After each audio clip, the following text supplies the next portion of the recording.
All right, so let's do a deep dive into the Seeking Alpha platform. Now, Seeking Alpha is a sponsor of Best of U.S. Investors, but more importantly, the depth of this website is amazing. It's just mind-blowing. What I like about it is I like to use the Seeking Alpha website for a lot of fundamental deep dive stuff. And so I'm into the bigger macro picture.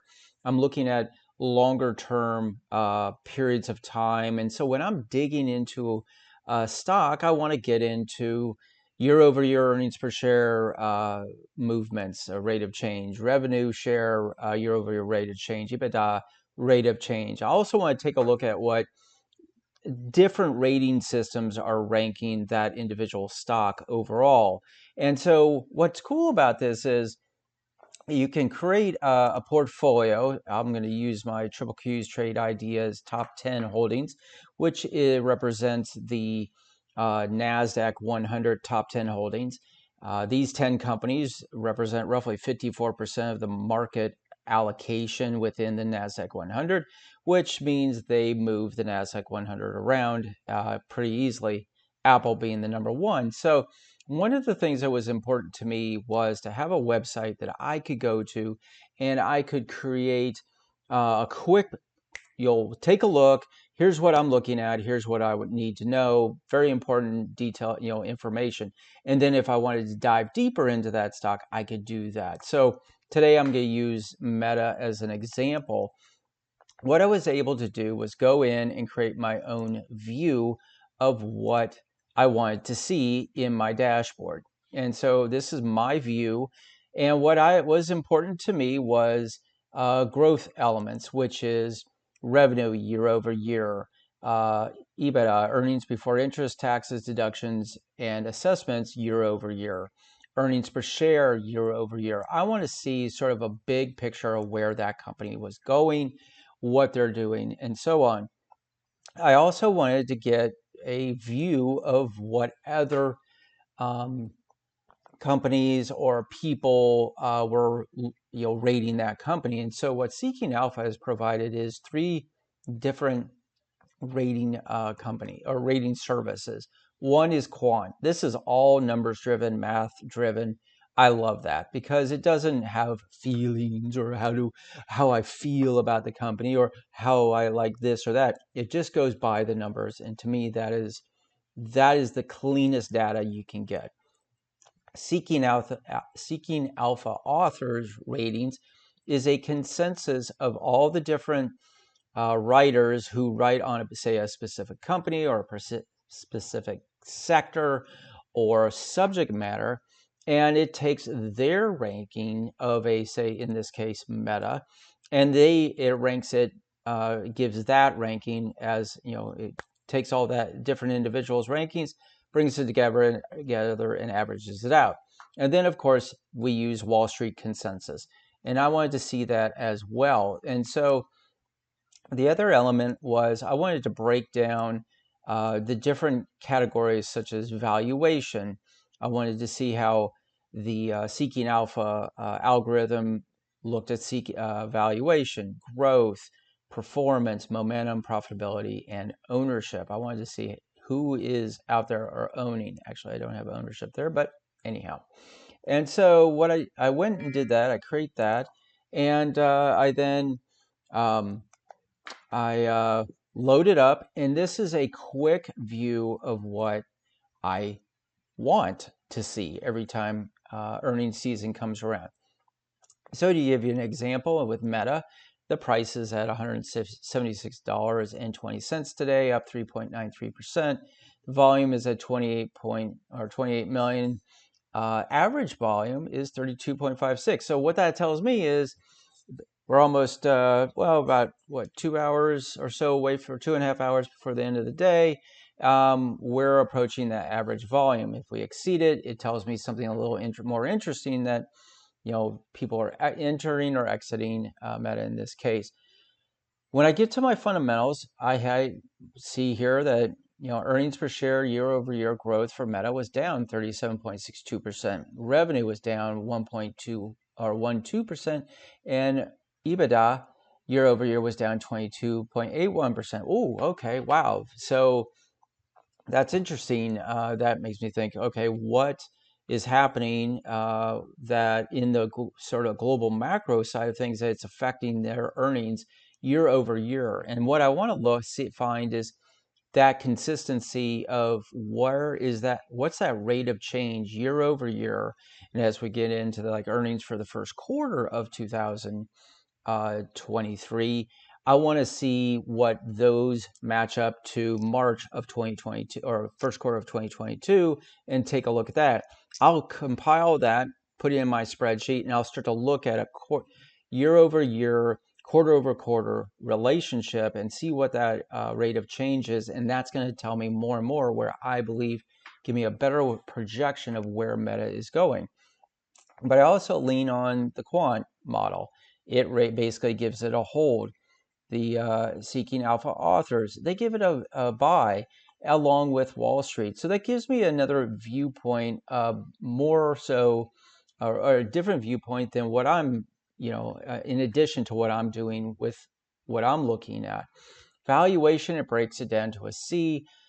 Growth, they give it a D. That's the overall quant evaluation. Profitability, strong. Momentum, strong. Earnings per share revisions, great, strong. So this will give me a quick understanding of, okay, this is where we're at with Meta. If I want to go deeper, and let's say I want to go to Broadcom, which is right here. Broadcom is a AI chat GPT-3 company that are supporting companies. So this is a company who, as we see a move from CPUs to GPUs, this is and the sort of AI revolution we're experiencing with OpenAI and ChatGPT-3 and all that. This is a company that I want to know more about and be able to invest in. It's a high price stock. Great. Okay, I get that. That's cool. But I jump to here and I can see all this different information. I can jump through this. I can hit analysis. Overall, it'll give me basically all the different authors who are writing on Broadcom and their take on Broadcom, which is pretty cool. Overall, I can then jump over here to the rating summary, the different Seeking Alpha authors, Wall Street, quants, and their evaluation. Jump into factor grades, and you can see what they are today, what they were 3 months ago, and what they were 6 months ago. So that gives me a insight of some 6 months worth of history there. Breaks down the sector. So if I wanted to go even deeper, like who is in this sector, or what industry, and where do they rank within the ranking of all stocks, and so on and so forth. Tons of information. Dividend grades. This is cool because how solid is their dividend overall? Is it safety, growth, yield, consistency? This is great stuff to get, to start wading into the depth of research.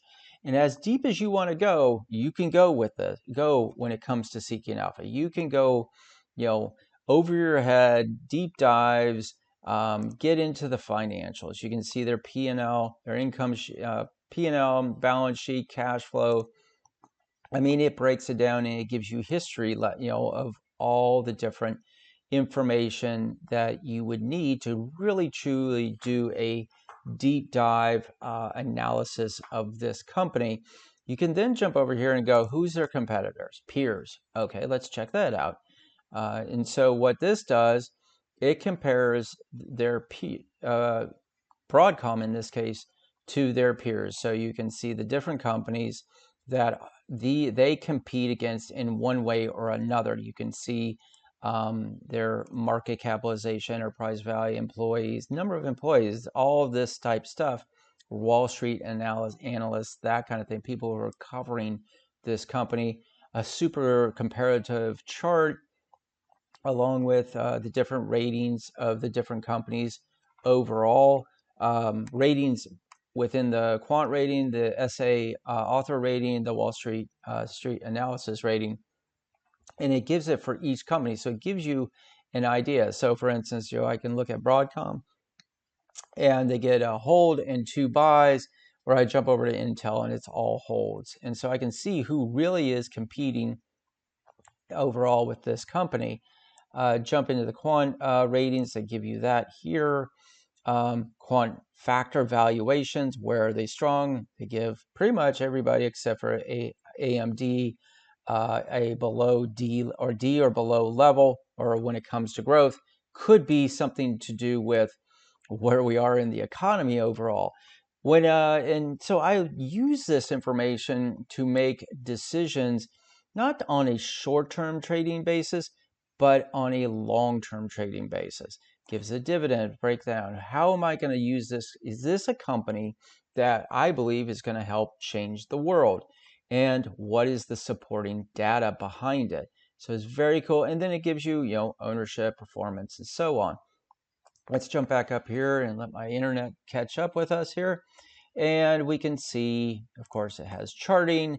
But when it comes to Seeking Alpha, I use this as the ability to really just get into the macro of this. I want to be able to really deep dive into a company because, like, I really believe with ChatGPT-3 and AI and the availability that this is coming, I'm now looking for companies who are going to support these platform, this platform and this growth.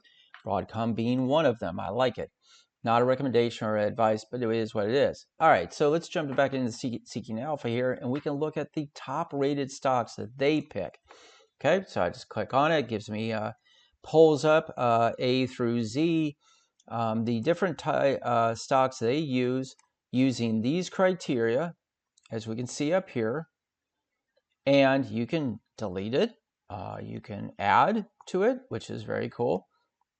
You can use advanced filters, save those filters. You can edit your filters, but for instance, this gives you a ranking of this company here. So let's say it's ASRT. The quants give it a, all give it a buy.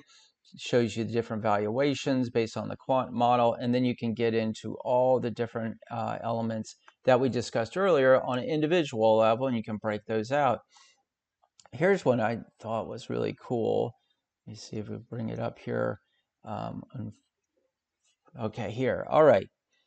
Let's look at top value stocks. This was interesting because I was just clicking through it, and as a retired financial advisor, there was this company that I used to use when it came for people who were retiring, needed reoccurring revenue and needed a guarantee. Well, Jackson Financial was one of those companies that we used to use when it came to their annuities. I thought, wow, this is ranking as the #1 value play according to Seeking Alpha. I can now just go deep dive into this. Like, wow, the numbers look good. The 3 different ranking services look great. Market cap, dividend yield of 4.8%, mind blowing. Valuation, growth, profitability, momentum, earnings per share, revenue. Boom, spot on. That's really cool. What else can I learn? And that's where I can go deep dive into this stock and this company. And I can jump down here real quick and see the different articles that have been written by the Seeking Alpha authors. Very cool. Different news items. Awesome sauce. And I can quickly start to gather knowledge and data. I can see a strong buy for 4 different companies and as well. Wall Street has it a hold. The Seeking Alpha authors give it a 4. They give it a strong buy situation. I can then get into a summary of who this company is, what they do. Heck, I can get their address. So if I wanted to, I could drive over and say hello and go to the website. I think you're getting the point here is there's an enormous amount of information that can be had within the Seeking Alpha platform. And that, to me, I'm going to add this because this is a really good reoccurring, possibly dividend stock. There you go. We'll put it in best of U.S. dividend portfolios, which is another cool element. Is I have different portfolios I can create. I can link my brokerage account to Seeking Alpha. So much. It's so insane. Now, Seeking Alpha has a special going on right now, and that is they have a 7-day free trial. They have do the 7-day free trial, check it out, start to build some knowledge about it, get into it. But for $99 for the first year, you can subscribe to the premium edition. Now, you can click the link in our description below, and you can go to the Seeking Alpha website. And maybe someday they'll show me how to shut off all these notifications for my emails. That would be wonderful. But anyways, I digress. Anyways, with the premium, you get into a lot of different deep dive stuff that you can't get with the free version. And for $99 for 12 months for the first year, it's a bargain. It is such a steal. It comes out to, I think, $8.25 overall when it comes to month, if that's how you end up doing it. But it gives you all these different elements that you can add in to your research. And I really would strongly suggest, how instead of just going based off, what they say on the news, go do your research, but also build a process. And that's what over the last 23, 24 years being in this world of financial and markets and all that kind of thing, I have a belief that macro is where you start. You then identify the strengths within the different cycles that we have. There's basically 4 cycles. I learned that through research. I learned that through looking for other people who are trying to do this research element a lot differently than just, oh, I feel like this company is going to do well. Mark's such a great leader and he's changing the world. No, I want to get into the numbers. And that's where Seeking Alpha really thrives and really bangs it out for me. And I love it. So you should love it. And you should subscribe to Seeking Alpha today. $99 for your first year. You get a 7-day free trial. Click the link below. Hopefully this has been helpful for you, and hopefully you can then start to build your process to be a better investor. You can get educated, education piece right here, awesome investing, portfolio management, so on and so forth. This Seeking Alpha is the bomb. So get on it, be a part of it, take advantage of their special offer because it will go away sooner than later. So take advantage of it, $99 for the first year. Click the link below. I hope this has been helpful and has gotten you to take the next step to advancing in your investment journey. Peace, live loud.